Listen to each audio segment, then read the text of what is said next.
ಆಗಿದೆ. ಹಾಡು ಚೆನ್ನಾಗಿದೆ. ಚರಣ್ ಸರ್ ಕನ್ನಡ ಅದು ಕಾಮಿಡಿ ಚೆನ್ನಾಗಿ ಮಾಡಿದ್ದಾರೆ. ಒಳ್ಳೆ ಹೀರೋನು ಫೈಟ್ ಮಾಡಿದ್ದಾರೆ.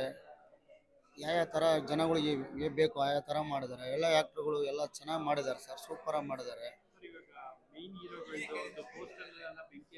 ಹಾಂ, ಆಮೇಲೆ ಅದು ಚೆನ್ನಾಗಿ ಲಾಸ್ಟಿಗೆ ತೋರಿಸ್ತಾರೆ ಸರ್. ಅದು ಅದು ಬೆಂಕಿ ಹಾಕೋ ಥರ ಕಾಣಿಸ್ತಾ ಇಲ್ಲ.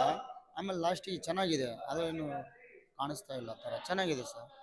ಎಲ್ಲ ದೊಡ್ಡ ದೊಡ್ಡ ದೊಡ್ಡ ದೊಡ್ಡ ಸ್ಟಾರ್ಗಳೆಲ್ಲ ಇದ್ದಾರೆ, ಚೆನ್ನಾಗಿದ್ದಾರೆ. ಎಲ್ಲ ಸೂಪರ್ ಆಗಿದೆ ಫಿಲಮ್. ಎಲ್ಲ ಚೆನ್ನಾಗಿ ಮಾಡಿದ್ದಾರೆ ಸರ್, ಸೂಪರ್ ಆಗಿದೆ. ಫ್ಯಾಮಿಲಿ ಜೊತೆ ಬಂದು ನೋಡೋದು ಸರ್, ಎಲ್ಲ ಚೆನ್ನಾಗಿದೆ ಸರ್.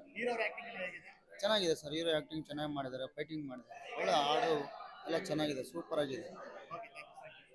ಮೂವಿದು ಎಲ್ಲ ತಗೊಂಡು ಒಳ್ಳೆ ಸ್ಟೋರಿ ಥರ ಎಂಡಿಂಗ್ ಮಾಡಿದ್ದಾರೆ. ಒಂದು ಮೆಸೇಜ್ ಕೊಡೋ ಥರ ಪ್ರಯತ್ನ ಪಟ್ಟರು. ತುಂಬ ಚೆನ್ನಾಗಿದೆ. ಎಲ್ಲರಿಗೂ ವರಮಹಾಲಕ್ಷ್ಮಿ ಹಬ್ಬದ ಆರ್ಥಿಕ ಶುಭಾಶಯಗಳು. ರಾಜದ್ರೋಹಿ ಸಿನಿಮಾ ಇವತ್ತು ರಿಲೀಸ್ ಆಗಿದೆ. ತುಂಬ ಚೆನ್ನಾಗಿ ಮೂಡ್ ಬಂದಿದೆ. ಒಳ್ಳೊಳ್ಳೆ ದೊಡ್ಡ ದೊಡ್ಡ ಆ್ಯಕ್ಟ್ರಸ್ ಎಲ್ಲರೂ ಮಾಡಿದ್ದಾರೆ. ಈ ಸಿನಿಮಾದಲ್ಲಿ ನಾನು ಕಾಶಿ ಅನ್ನೋ ಪಾತ್ರವನ್ನು ಮಾಡಿದ್ದೀನಿ. ಒಳ್ಳೆ ಫೈಟಿಂಗ್ ಇದೆ ಮತ್ತು ಒಳ್ಳೆ ಸಾಂಗ್ಸು ತುಂಬ ಚೆನ್ನಾಗಿ ಮೂಡ್ ಬಂದಿದೆ. ಸಿನಿಮಾ ತುಂಬ ಚೆನ್ನಾಗಿ ಬಂದಿದೆ. ನೀವೆಲ್ಲರೂ ಥಿಯೇಟ್ರಿಗೆ ಬಂದು ಸಿನಿಮಾ ನೋಡಿ ಅಂತ ಕೇಳ್ಕೊತಾ ಇದ್ದೀನಿ. Thank you so much. Thank you. Cinema ಚೆನ್ನಾಗಿದೆ. ಡೈರೆಕ್ಟ್ರು ಹೊಸ ಪ್ರಯತ್ನ ಚೆನ್ನಾಗಿ ಮೂಡ್ ಬಂದಿದೆ. ಕತೆ ಚೆನ್ನಾಗಿ ಮಾಡ್ಕೊಂಡಿದ್ದಾರೆ. ಶರಣ ಆ್ಯಕ್ಟಿಂಗ್ ತುಂಬ ಚೆನ್ನಾಗಿ ಸರ್. ಅವ್ರೇನು ಹೇಳಂಗೇನಿಲ್ಲ, ಕಾಮಿಡಿ ಇಲ್ಲ, ಅವ್ರ ಬಗ್ಗೆ ಏನು ಹೇಳೋಕ್ಕಾಗಿಲ್ಲ. ತುಂಬ ಚೆನ್ನಾಗಿ ಬಂದಿದೆ ಸಿನಿಮಾ. ಎಲ್ಲರೂ ನೋಡ್ಬೋದು. ಕಾಮಿಡಿ ತುಂಬ ಚೆನ್ನಾಗಿ ವರ್ಕೌಟ್ ಆಗಿದೆ ಸಿನಿಮಾದಲ್ಲಿ. ಹೊಸ ಪ್ರಯತ್ನ, ಡೈರೆಕ್ಟ್ರು ಹೊಸ ಪ್ರಯತ್ನ.